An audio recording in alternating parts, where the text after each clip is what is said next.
Donald Trump, J.D. Vance, and everyone in the MAGA movement does not give a shit about political violence. Never let them make you believe that they do, because they don't.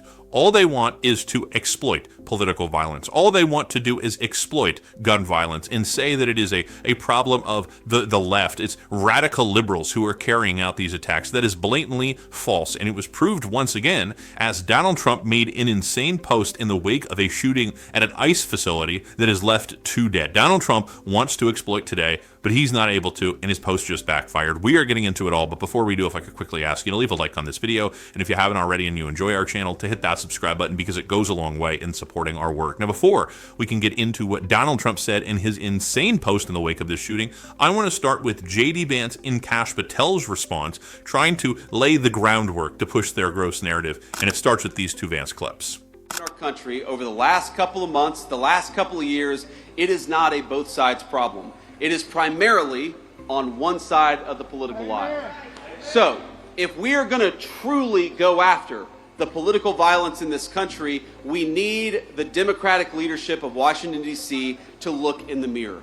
We need them to renounce all political violence. When a poor kid like Charlie Kirk is gunned down in cold blood, we need them to start with condemning the violence instead of condemning something that Charlie Kirk said that they disagreed with.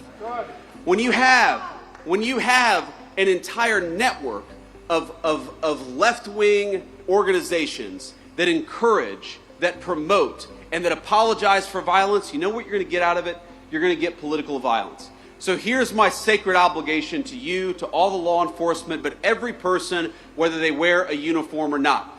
Over the next couple of years, the Trump administration is... First and foremost, I have to say, J.D. Vance was the first person to compare Donald Trump to Hitler. He said that he would be America's Hitler. And do you know what, J.D.? Back then, you were bang on. You were absolutely right. And this idea that these people want to go out minutes after a shooting, assert their beliefs, assert their ideologies, not only without evidence, but JD gave you a little preview there, and he said evidence is to come.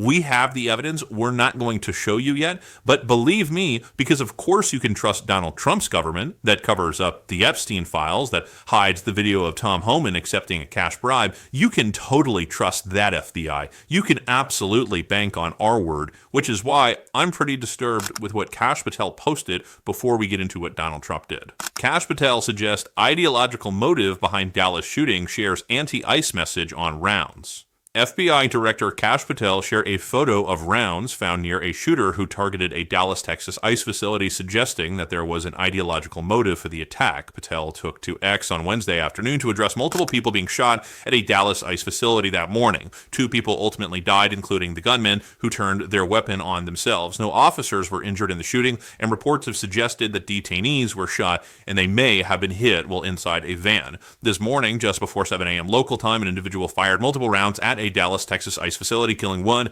wounding several others before taking his own life, Patel wrote. The FBI director then shared a photo of rounds found near the shooter with anti-ICE engraved on them. The FBI revealed the early evidence during a press conference, but stressed that the investigation is ongoing. While the investigation is ongoing, an initial review of the evidence shows an ideological motive behind the attack. See photo below. One of the unspent shell casings recovered was engraved with the phrase anti-ICE. More updates will be forthcoming.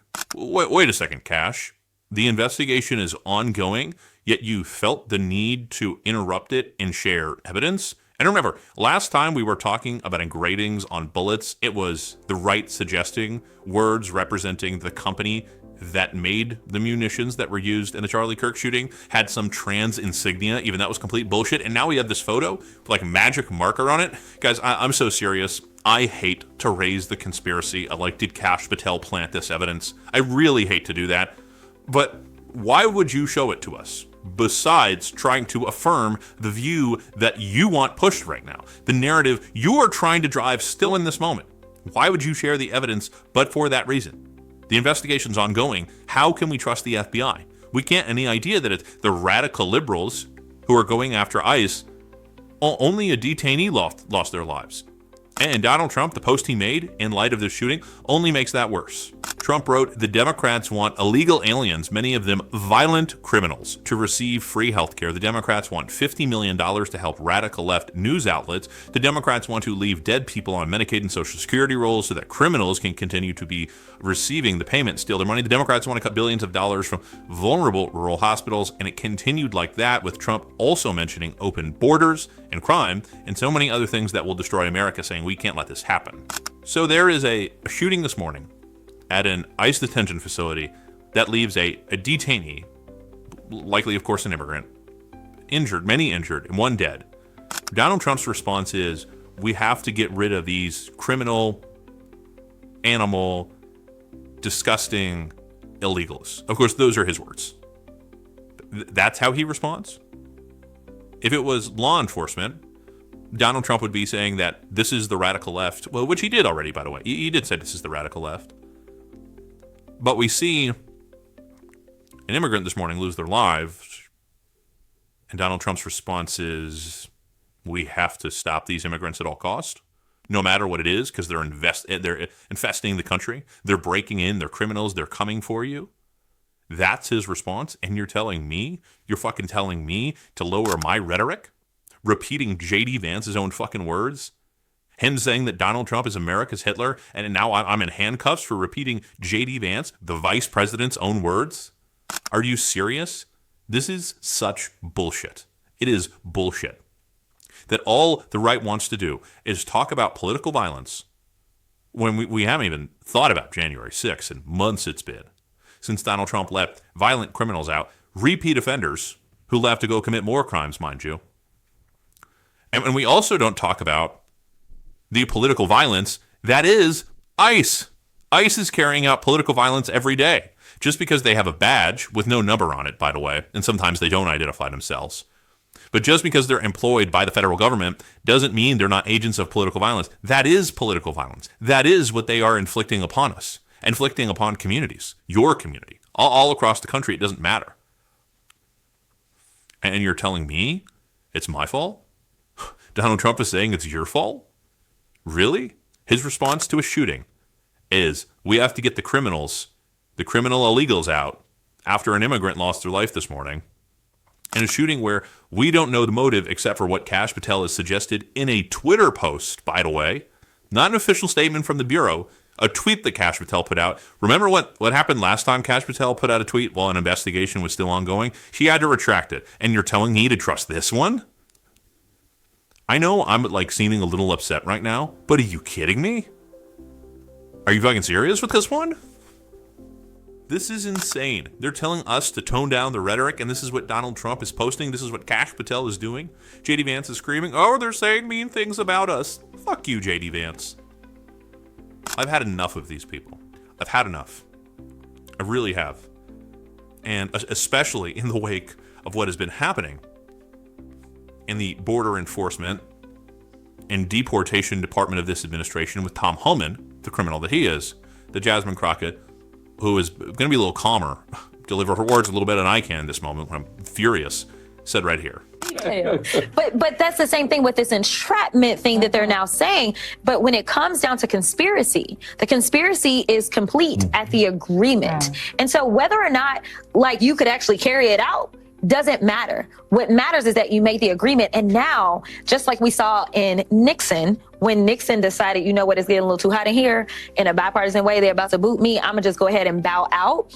Part of the biggest issue with Nixon was the cover-up of it. That became the bigger issue. And now that's what we see with this administration. Not only are they going out and they are doing illegal things, they are then engaging in a cover-up over these things instead of just being transparent. And the interesting thing about that is when you look at how this all started in Western Texas, right? When apparently an informant started saying, hey, this guy, Holman, is going around and he's soliciting bribes or wants something in order to help people once he gets inside, Trump has a second term. That then triggers the FBI investigation because the word on the street is Holman is in business, basically. right? I am so happy you are breaking this down. Go ahead. Yeah, and so once Mr. Holman is identified as being in business on the street, so in other words, this ain't coming from inside the Biden administration, right? This isn't coming from inside some Democratic caucus room. Correct. This is coming from the streets of Texas about what's going on. Not the Democratic streets. And not the Democratic streets. That then triggers the FBI to go, Correct. what's going on? Correct. And they set up a sting. So you're breaking down why, for sure, it's not entrapment. That's okay? right. Because what entrapment is me coercing you to do something that you had no idea you wasn't trying to do or nothing. Okay? But when we're talking about getting the type of authority that you're going to need to be able to give out $50,000 in cash, that is not going to be on just, I'm trying to trap somebody. Right. That has to literally clear the traps. Okay? And typically, it's a matter of, this happens a lot of times with dope boys. Like, it happens all the time. This is how they work their cases. It's typically they bring somebody in who's lower level, who's trying not to go to prison, who says, I will help you to get to the people that are really at the top. And so they get this information from those people, and then they set up their investigations. They follow up. They try to figure out if there's any veracity. They obviously were able to get a lot of corroboration to the extent that someone signed off on an agent being able to sign out $50,000 in cash. And that's a critical. I am so glad I can lean on Jasmine Crockett and when I'm furious right now, because I'm furious. And I know I've been saying this a lot lately, but I care about y'all's input, and it really matters to me that I'm doing this show. And of course, the most honest way possible, but in a way that like serves your news consumption, because like I want to make sure I'm giving y'all information and yours not just like tuning in for me to get upset. If you need me to tone it down sometimes, please let me know. Don't unsubscribe too fast. But I think that in this moment, we just need to be a little pissed off. I'm going to be on this show. If you want to support that, as always, you can hit that subscribe button, leave a like on this video. If you stuck around to the end, drop a blue heart in the comments. And while you're in the comments, you can subscribe to my Substack. It's going to be linked below or right here. Being a free or paid subscriber, one of the best ways to support the show. Keep on fighting. Don't let them silence you. And until next time, I'll see you soon.